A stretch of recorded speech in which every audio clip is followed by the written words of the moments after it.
এই যে সময়চক্র তা তিনটি ভাগে বিভক্ত। এক হলো অতীতকাল, ফেলে আসা অতীত, তারপরে আসে বর্তমান, এখনকার এই মুহূর্ত, আর তারপর আসে আগামীকাল অর্থাৎ ভবিষ্যৎ। এবার এখানে সবথেকে গুরুত্বপূর্ণ হলো অতীতকাল, ভবিষ্যৎকাল, ফেলে আসা অতীত এবং আগামী সময়। কেন? কারণ এই দুইয়ের উপর নির্ভর করছে যে আপনি বর্তমানে কি করতে চলেছেন। শুধু প্রয়োজন হলো সঠিক দৃষ্টিভঙ্গির। অতীতকালকে যদি আপনি একটি দৃষ্টিভঙ্গি থেকে দেখেন, তাহলে অতীতকালে আপনি দুঃখও দেখতে পাবেন, যন্ত্রণাও দেখতে পাবেন। অন্য কোনো দৃষ্টিভঙ্গি থেকে দেখলে আপনি অতীতকাল থেকে শিক্ষাও লাভ করবেন। এবার এই শিক্ষা অনুসারেই বর্তমানে কর্ম করা উচিত। এবং যদি ভবিষ্যতের কথা বলি, তাহলে বলবো ভবিষ্যতের কথা ভেবে আপনি আজ অবশ্যই চিন্তিত হতে পারেন। অন্য একটি দৃষ্টিভঙ্গি থেকে দেখলে এই ভবিষ্যতেই আপনি একটি লক্ষ্য, একটি উদ্দেশ্য দেখতে পাবেন যে আপনি কি করতে চান, কি লাভ করতে চান। এবার সেই অনুসারে বর্তমানে কর্ম করা উচিত, ভবিষ্যৎ এবং অতীতকাল অনুসারে। এভাবেই যদি জীবনে কর্ম করতে থাকেন, আপনার এই বর্তমানের দিনগুলো আপনি একটু নতুনভাবে বাঁচতে পারবেন। এভাবেই যদি জীবনে এগোতে থাকেন, তাহলে আপনার জীবনে আনন্দের উদ্ভব হতে কেউ বাধা দিতে পারবে না। আসুন আমার সাথে ভালোবেসে বলুন, রাধা রাধা। পরিকল্পনা অত্যন্ত গুরুত্বপূর্ণ, এটা আমাদের জীবনে অত্যন্ত আবশ্যক, এটা আমাদের জীবনে। কিন্তু এই পরিকল্পনা ঠিক কতটা হওয়া উচিত, অর্থাৎ এই পরিকল্পনার সম্পর্কে কতটা চিন্তা করা উচিত, কতটা ভবিষ্যতের বিষয় চিন্তা করা উচিত। এবার দূরদর্শিতা অত্যন্ত বিশিষ্ট গুণ মানব জীবনে, কিন্তু দূরদর্শিতায় এতটাও মগ্ন হওয়া উচিত নয় যে কাছের জিনিসগুলোই নজরে না পড়ে। আজকের কথা বাদ দিয়ে শুধুই ভবিষ্যৎ নিয়ে চিন্তা করা অনুচিত। এবার দেখুন, পরিকল্পনা করুন, কিন্তু তার থেকে বেশি উপভোগ করুন। এই মুহূর্ত সম্পর্কে অবগত নয়, কিন্তু ভবিষ্যতের কথা আমরা চিন্তা করতে থাকি। আমি এটা অনুভব করতে চাই, ওইটা অনুভব করতে চাই, ওই আনন্দ প্রাপ্ত করতে চাই। এটা অনুচিত। পরিকল্পনা করুন, সংযত করুন, কিন্তু আজকে, বর্তমানকে, এই মুহূর্তকে। জীবনের বাস্তবিক আনন্দ এটা, আর জীবনযাপনের সবথেকে শ্রেষ্ঠ পথও এটা। আসুন আমার সাথে ভালোবেসে বলুন, রাধা রাধা। মানুষ কখনো কখনো সময়কে নিয়ন্ত্রণ করতে চেষ্টা করে, কখনো কখনো সময়ের গুরুত্ব বুঝতে পারে না। এটা ভাবে যে এই কিছু মুহূর্ত কেটে যাক, একে অতিবাহিত করি, তাহলে কি বা হবে, কয়েকটা মুহূর্ত মাত্র। কিন্তু তা নয়। আজকের একটা মুহূর্ত ভবিষ্যতের অনেক বড় পরিবর্তনের ভিত হতে পারে। আজকের একটা মুহূর্ত আপনার ভবিষ্যৎকে উজ্জ্বল করে তুলতে পারে। সেই জন্য ছোট ছোট মুহূর্তগুলিকে অদেখা করবেন না। সময়কে কাজে লাগান, পূর্ণরূপে কাজে লাগান। এবার যদি আপনি কাউকে সাহায্য করতে চান আর সেই কারণেই যদি থেমে থাকেন, তাহলে ঠিক আছে, কারণ আপনি কাউকে সাহায্য করে তার জীবনকে আরো ভালো করে তুলতে চাইছেন, আরো শ্রেষ্ঠ করতে চাইছেন। এই পুণ্য, এই কর্ম ফিরে আপনার কাছেই আসবে আর আপনার জীবনকে শুভ করে তুলবে। কিন্তু যদি আপনি আলস্যের কারণে থেমে থাকেন এবং কিছুই না করেন, সময় নষ্ট করেন, তাহলে কিন্তু একটাই ঘটনা ঘটবে, আপনার ভবিষ্যৎ বিপদগ্রস্ত হয়ে পড়বে, আর কিছুই নয়। সেই জন্য এটা বোঝা প্রয়োজন যে কখন থামতে হবে এবং কেন থামতে হবে। যদি আপনার থামার কারণ এবং সময় অনুচিত হয়ে থাকে, তাহলে আপনার ভবিষ্যৎ কখনোই উচিত হতে পারে না। সেই জন্য সময়কে সম্মান করুন আর পূর্ণ ব্যবহার করতে শিখুন। আর আমার সাথে ভালোবেসে বলুন, রাধা রাধা। বিপদ আপদ আপনাকে সন্ত্রস্ত করে রাখতে পারে, কিন্তু এই বিপদ প্রত্যেকের জীবনে কোনো না কোনো কারণে থাকে। এটা আপনাকে দেখায় যে আপনার মধ্যে কি খামতি রয়েছে, কেন রয়েছে। এই বিপদ হলো সেই মাধ্যম যার দ্বারা আপনি নিজের দুর্বলতাকে নিজের শক্তিতে পরিবর্তন করতে পারেন। একটা ফুলের দিকে তাকান।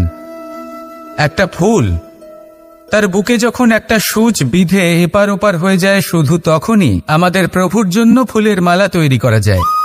সেই জন্য কখনোই বিপদকে ভয় পাবেন না, তার থেকে দূরে পালাবেন না, একে স্বাগত জানান। বোঝার চেষ্টা করুন এই বিপদ কেন আছে।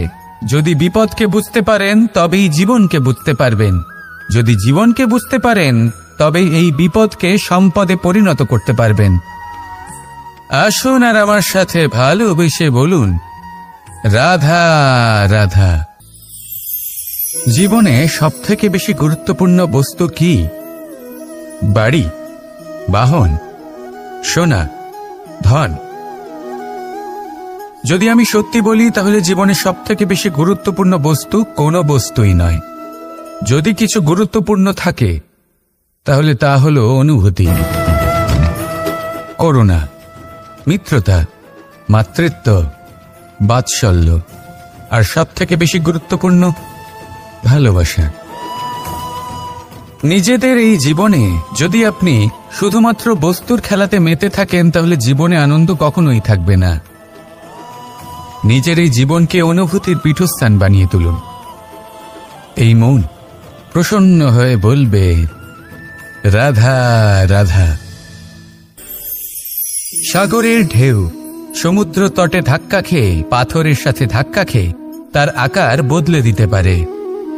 বিভিন্ন আকারের পাথরে এদের ঘষে ঘষে গোলাকার বানিয়ে দিতে পারে, কিন্তু এই সাগরের ঢেউ এদের নিজেদের আকার কখনো বদলায় না। কিন্তু এমন কেন? কারণ এরা বিচ্ছিন্ন হয়েও আবার একত্রিত হতে জানে। অর্থাৎ যখন এরা বিচ্ছিন্ন হয় তখন মতভেদ অবশ্যই, কিন্তু আবার একত্রিত হওয়া হলো এদের একতার প্রতীক। দেখুন, ঝগড়াঝাঁটি, তর্ক বিতর্ক, মতভেদ এগুলো জীবনের অভিন্ন অঙ্গ, কিন্তু এদের কখনো মনে প্রবেশ করতে দেবেন না। যদি মনে প্রবেশ করেও ফেলে তাদের মনে ঘর করতে দেবেন না, এদের বের করে ফেলুন। এই ঝগড়াঝাঁটি, তর্ক বিতর্ক, মতভেদ এদের সারা জীবন সাথে নিয়ে চলবেন না। যদি একসাথে নিয়ে চলতে চান তাহলে সকলকে একসাথে নিয়ে চলুন, ঢেউয়ের মতো। একতায় বিশ্বাস রাখুন। একসাথে মিলে যদি এগোতে থাকেন তাহলে অনেক দূর পৌঁছবেন, নয়তো শুধু দূরের কথা ভেবেই যাবেন। কি চান সেই সিদ্ধান্ত আপনারই। আসুন আর আমার সাথে ভালোবেসে বলুন, রাধা রাধা। এই সাগর হলো বিশাল। কথায় আছে যে জীবনের উৎপত্তি সাগর থেকেই হয়েছে। কথাটা ঠিকও। এই সাগরই আমাদের ভিন্ন ভিন্ন ধরনের বনস্পতি প্রদান করেন, মণি এবং মুক্ত প্রদান করেন। আমরা কতটা তুচ্ছ সেই বিষয়ে আমাদের উপলব্ধি ঘটান, আমাদের প্রেরণা প্রদান করেন, যাতে আমরাও সাগরের মতো বিশাল হয়ে উঠতে পারি। এই সাগরের অনেকগুলো গুণ আছে যা আমরা শিখতে পারি। আজ আমি কথা বলবো একটা বিশেষ গুণের বিষয়। বেশিরভাগ মানুষ মালিন্য, নোংরা পদার্থ, নোংরা বস্তু, অপদ্রব্য এই সাগরে ভাসিয়ে দেন, কিন্তু সাগর এই পদার্থ নিজের মধ্যে একত্রিত করে রাখেন না। এই সব নিজের ভেতর থেকে বাইরে বের করে দেন। এ হলো অত্যন্ত শ্রেষ্ঠ একটা গুণ। কিন্তু এই কাজকেও সার্থক করার জন্য সাগরেরও একটা তটের প্রয়োজন পড়ে, যেখানে সাগর এই সব বস্তু বাইরে বের করে ফেলতে পারে। আর মানুষও ভিন্ন কিছু নন। দেখুন, মানুষেরও তো একটা তটের প্রয়োজন পড়ে। এই তট, তিনি হয়তো আমাদের গুরু হতে পারেন, আমাদের মা বাবা হতে পারেন, ভাই বা মিত্র হতে পারেন, বা হয়তো সেই সমস্যাগুলি যার থেকে আমরা দূরে পালিয়ে যাচ্ছি। কারণ যখন আপনি এই সমস্যাগুলির সম্মুখীন হবেন শেষ পর্যন্ত আপনি শিক্ষাই পাবেন। সব থেকে বেশি গুরুত্বপূর্ণ এই মনকে পবিত্র রাখা। আর তার জন্য একটাই উপায় আছে, এই মন তার মন্থন করা। যদি এই মনের মন্থন করেন তাহলে পূর্ণরূপে পবিত্র হবেন। আর এই মন, আপনি তো জানেনই, প্রসন্ন হয়ে বলবে, রাধা রাধা। যদি আমি আমার চোখ বেঁধে কোনো একটা নির্দিষ্ট দিকে নিজের সমস্ত শক্তি প্রয়োগ করে ছুটে যাই তাহলে কি হবে? আমি কোথাও ধাক্কা খেতে পারি, নিজের ক্ষতি করতে পারি, কোথাও পড়ে যেতে পারি, তাই না? অর্থাৎ এটা নিশ্চিত এই কাজ আমার করা উচিত নয়। কিন্তু আজকের দিনে প্রত্যেকটা মানুষ এই কাজই করছেন, তাই না? কোনো কাজ করার পূর্বে সেই কাজের বিষয়ে সম্পূর্ণ তথ্য কোথায় সংগ্রহ করছেন? শুধু এটুকু জানেন যে এই কাজটা করলে কত ধন অর্জন করবেন আর কত নাম হবে, আর ব্যাস সামনে এগিয়ে যান। এটা উচিত নয়। পূর্ণরূপে যে কোনো কাজ করার আগেই সেই কাজের বিশ্লেষণ করে নেওয়া উচিত, তা বুঝে নেওয়া উচিত, এবং সেই বিষয়ে অবশ্যই খেয়াল রাখা উচিত যে আপনার শরীর এবং আপনার মন এই কাজ করার জন্য কি প্রস্তুত রয়েছে। যদি তা না হয় তাহলে প্রথমে নিজেকে শুধরে নিন, তারপরে সেই কাজ করুন। যদি এইভাবে জীবনে সামনে এগোন তাহলে সাফল্যের সম্ভাবনা জীবনে অনেক বেশি বেড়ে যাবে। তাহলে এটাই করুন আর আমার সাথে ভালোবেসে বলুন, রাধা রাধা। আমরা জীবনে চলতে চাই, সামনে এগোতে চাই, কিন্তু কখনো কখনো এমন হয় যে আমরা আমাদের লক্ষ্য দেখতেই পাই না। আমরা চিন্তিত হয়ে পড়ি, ব্যতীত হয়ে পড়ি, আমরা কিছু বুঝতেই পারি না, এই মন অশান্ত হয়ে যায়। কিন্তু যদি আপনি থেমে যান তাহলে নিজের পথ এবং নিজের লক্ষ্য থেকে সরে যাবেন। সেই জন্য চলতে থাকুন, থামবেন না। যতদূর পারবেন চলতে থাকুন, যতদূর দৃষ্টি যাচ্ছে চলতে থাকুন। তারপরেই দেখবেন পরবর্তী পথ আপনা থেকেই আপনার সামনে আসবে। কারণ আপনার দৃষ্টির সীমা থাকতেই পারে, দৃষ্টিভঙ্গির সীমা নেই। আপনার পথের সীমারেখা থাকতেই পারে, কিন্তু সেই পথে চলার সাহসের সীমা নেই। সেই জন্য নিজেকে অসীমিত করে তুলুন। এই সীমারেখা আপনা থেকেই দূর হয়ে যাবে, লক্ষ্য নিজে থেকেই দেখতে পাবেন, আর এই মন সুপ্রসন্ন হয়ে বলবে, রাধা রাধা। সম্পর্ক হলো আমাদের জীবনের একটি আধার। কিছু সম্পর্ক এমন যা আমরা জন্মসূত্রে লাভ করি, যেমন পরিবার, মা, বাবা। কিছু সম্পর্ক আছে যা আমরা জীবনে অর্জন করে থাকি, তা সে প্রেমের হোক, স্নেহের হোক বা বন্ধুত্বের। এই সকল সম্পর্ক লাভ করার বা গড়ে তোলার 5টি ধাপ রয়েছে। প্রথম ধাপ, কোনো ব্যক্তির সাথে আলাপ হওয়া, তার সাথে কথা বলা বা তাকে দেখা। দ্বিতীয় ধাপ, সে ব্যক্তিকে আমাদের ভালো লাগা। তৃতীয় ধাপ, আমাদের এটা চাইতে শুরু করা যে জীবনে এই ব্যক্তি যেন আমাদের বন্ধু হন, আমাদের জীবনে থাকেন, বা আমাদের কাউকে ভালোবেসে ফেলা আর এটা আমাদের ভাবা বা চাওয়া যে সেই ব্যক্তি যেন আজীবন আমার সাথে থাকেন, আমার জীবনে আমার সাথী হয়ে। চতুর্থ ধাপ, লাভ করা। এবার এই ধাপটি অনেক মানুষের পক্ষেই খুবই সরল হয়, বড়ই সরলভাবে নিজেদের সঙ্গীকে লাভ করে থাকেন। কিছু মানুষের জন্য এই ধাপ অত্যন্ত কঠিন হয়ে থাকে। অনেক প্রতিকূল পরিস্থিতির ওপর জয়লাভ করে তারা সঙ্গীকে লাভ করেন, কিন্তু লাভ অবশ্যই করেন। এরপরে আসে পঞ্চম, অন্তিম এবং সবথেকে গুরুত্বপূর্ণ ধাপ। সেটা হলো সেই সম্পর্ক পালন করা। এটা হলো এমন এক বিষয় যা প্রত্যেক মানুষের শেখা উচিত। যদি ব্যক্তি নিজের জীবনে সম্পর্ক রক্ষা করতে শিখে যান, তবে প্রত্যেক সম্পর্ক তার জীবনকে স্বর্গ করে তুলবে। আসুন আর আমার সাথে ভালোবেসে বলুন, রাধা রাধা।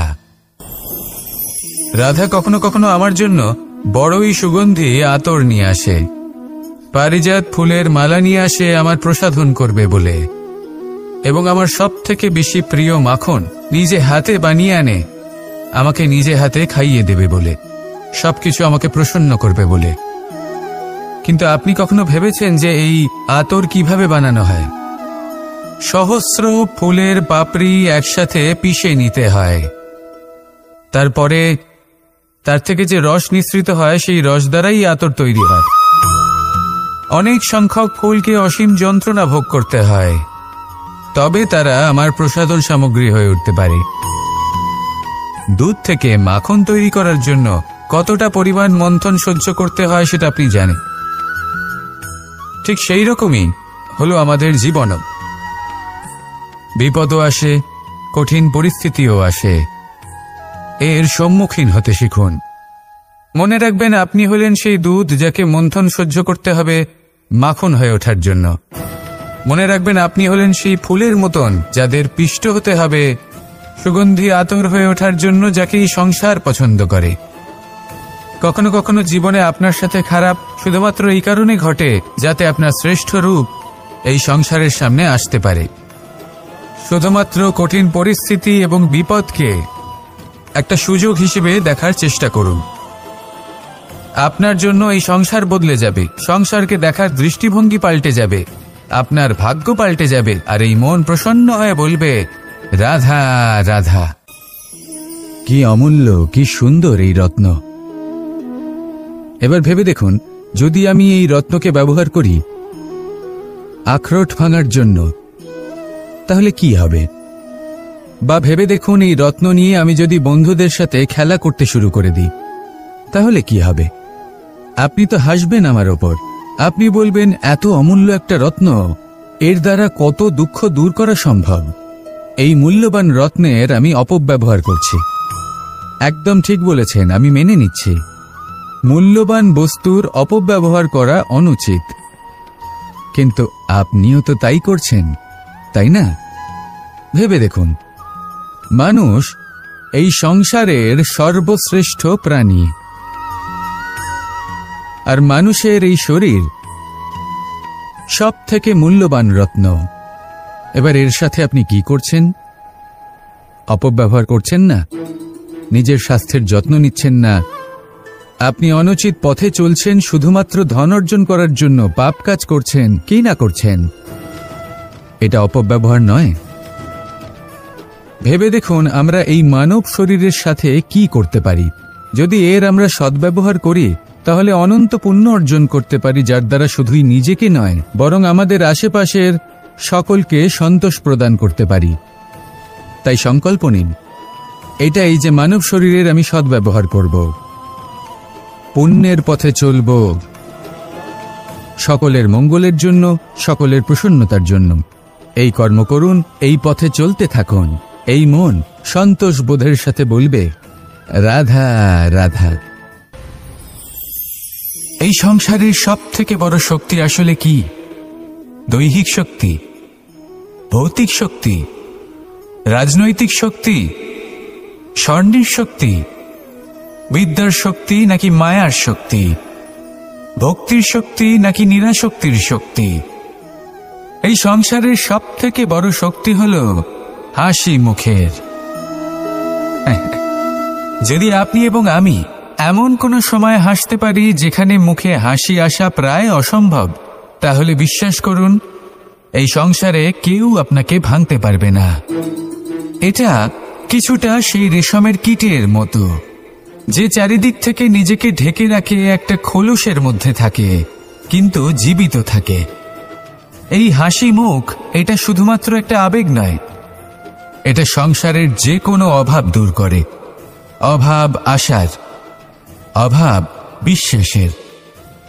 এই হাসি আপনার অন্তরে আশার আলো জাগ্রত করে, আর এই সংসারের হতাশা দূর করে দেয়।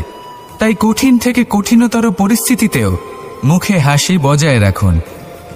এই শক্তি আপনার থেকে কেউ কাটতে পারবে না। আর যদি আপনার কাছে এই শক্তি থাকে, তাহলে অন্য কোনো শক্তি আপনাকে বাধা দিতে পারবে না।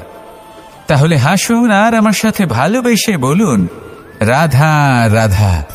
ভীষ্ম একটা মহান নাম, দেবী গঙ্গার সুপুত্র। স্বয়ং বৃহস্পতি এবং পরশুরাম ছিলেন ওনার শিক্ষাগুরু। অত্যন্ত মহান যোদ্ধা ছিলেন, কিন্তু এই মহান যোদ্ধা, ইনি ইতিহাসে আজ পর্যন্ত সেই সম্মান পেলেন না যার উনি যোগ্য ছিলেন। কারণ নির্বাচন। রাজসিংহাসনের সেবা করার প্রতিজ্ঞা নিয়েছিলেন উনি। এবার রাজসিংহাসনে যেই বসুক না কেন, তার সেবা করা, তার প্রত্যেক আদেশ পালন করা, এটাই ছিল ওনার প্রতিজ্ঞা। তা সেই ব্যক্তি উচিত হোক বা অনুচিত, সে উচিত পথে চলুক বা অনুচিত পথে চলুক, সুপাত্র হোক বা কুপাত্র, উনি তার সেবা করতে থাকলেন, তার প্রত্যেক আদেশ পালন করতে থাকলেন, নিজের প্রতিজ্ঞা পালন করতে থাকলেন। ধৃতরাষ্ট্র নেত্রহীন অবশ্যই ছিলেন, কিন্তু এতটাও নেত্রহীন ছিলেন না যে উনি প্রজাদের চোখের জল, ধর্ম অধর্ম দেখতে পাবেন না। উনি সব বুঝতে পারতেন। আর এদিকে ভীষ্ম নিজে প্রতিজ্ঞাবদ্ধ হয়েছিলেন। দুর্যোধন অনুচিত পথে চালিত হচ্ছিল, তাও উনি তাকে সঙ্গ দিতে থাকলেন। আর পরিণামস্বরূপ আজ পর্যন্ত ইতিহাসে উনি সেই স্থান পেলেন না, সেই সম্মান পেলেন না যার যোগ্য উনি ছিলেন। যদি আপনি কোনো প্রতিজ্ঞা করে থাকেন, তা সে যতই কোনো উচিত কারণের জন্য হোক না কেন, যদি আস্তে আস্তে সময়ের সাথে সেই প্রতিজ্ঞা আপনাকে অনুচিত পথে চালিত করে অধর্মের পথে নিয়ে যায়, পাপের পথে নিয়ে যায়, তাহলে সেই প্রতিজ্ঞা ভঙ্গ করা অত্যন্ত আবশ্যক। সময় অনুসারে নিজেকে বদলানো আবশ্যক, নয়তো এই প্রতিজ্ঞা আপনাকে দিয়ে পাপ কর্ম করাবে, কুকর্ম করাবে, আর আপনার বিনাশের কারণ হবে। আসুন আমার সাথে ভালোবেসে বলুন, রাধা রাধা। আমার দাদা আমাকে অনেকবার বলেছেন, কানাই তুমি তো স্বয়ং নারায়ণ, তুমি এক তড়িতেই সবকিছু এমনি ঠিক করে দাও না কেন? এবার দাদাকে কি করে বোঝাবো? আচ্ছা, আপনি নিজেই ভেবে দেখুন, সিংহকে জঙ্গলের রাজা বলা হয়, কিন্তু সিংহ শুধুমাত্র তার ইচ্ছে প্রকাশ করলেই কোনো হরিণ কি নিজেই হেঁটে তার কাছে আসবে? নিজেই কি রাজি হয়ে যাবে তার আহার হওয়ার জন্য? না, কখনোই না। যে কোনো কাজকে সফল করে তোলার জন্য আপনাকে চেষ্টা করতে হবে, পরিশ্রম করতে হবে, যাতে সেই কাজ ভালোভাবে সম্পন্ন হয়। শুধু ইচ্ছে দিয়েই কোনো কার্যসিদ্ধি হবে না। ইচ্ছে থেকে স্বপ্ন তৈরি হয়, তবে সেইগুলো সফল করতে গেলেও আপনাকে পরিশ্রম তো করতেই হবে। মনে করুন আপনার ইচ্ছে হলো খেতে, আর কোনো দয়ালু ব্যক্তি এসে আপনার সামনে খাবার রেখে দিল, তাও তা খেতে গেলে পরিশ্রম আপনাকেই করতে হবে। যদি ভালোবাসার ইচ্ছে থাকে তাহলেও নিঃস্বার্থ, নিষ্পাপ মনে ভালোবাসি। দেখুন, আপনি স্বপ্নে অবশ্যই উঠতে পারেন, কিন্তু এই পৃথিবীতেই আপনাকে বেঁচে থাকতে হবে। আর যদি এই ধরিত্রীতে আপনি এগিয়ে যেতে চান, তাহলে এই ভূমিকে পা দিয়ে আপনাকে পিছনে ঠেলতেই হবে। রাধা রাধা। জীবনে আমাদের অনেকের সাথে দেখা হয়, অনেকের সাথে বাক্যালাপ হয়। বহু মানুষকে প্রসন্ন বলে মনে হয়, আবার বহু মানুষকে চিন্তিত বলে মনে হয়। কিন্তু আপনি যদি এটা বোঝার চেষ্টা করেন যে কে বেশি প্রসন্ন থাকে আবার কে বেশি চিন্তিত থাকে, তাহলে আপনি এটা লক্ষ্য করবেন যে বৃদ্ধ আর যুবক বেশিরভাগ সময় চিন্তিত থাকেন, অন্যদিকে বালক সর্বদাই প্রসন্ন থাকে, চিন্তার কোনো রেশই থাকে না। এর কারণ কি? এবারে আপনি বলবেন, এত সহজ বিষয়, বালকদের মধ্যে এত বোধই কোথায় যে তারা জীবনের সমস্যা বুঝতে পারবে, কষ্ট বুঝতে পারবে, দায়িত্ব বুঝতে পারবে? বিষয়টা আসলে তা নয়। বৃদ্ধের বিষয়ে যদি আমরা কথা বলি, তবে বৃদ্ধ নিজের বিগত সময় নিয়ে ভাবতে ভাবতে মনে মনেই দুঃখী হয়ে যায়। যুবক নিজের ভবিষ্যতের বিষয়ে ভেবে ভেবে চিন্তা করতে থাকে আজ। কিন্তু বালক শুধুমাত্র বর্তমানে বেঁচে থাকে, আর সেই জন্যই প্রসন্ন থাকে। দেখুন, বিষয়টা অত্যন্ত সরল। আপনি আপনার বিগতকাল পাল্টাতে পারবেন না। এখন যদি আপনি নিজের ভবিষ্যৎ আরো উজ্জ্বল করতে চান, তাহলে আজ নিজের কর্ম করতে হবে, আজ পরিশ্রম করতে হবে আপনাকে।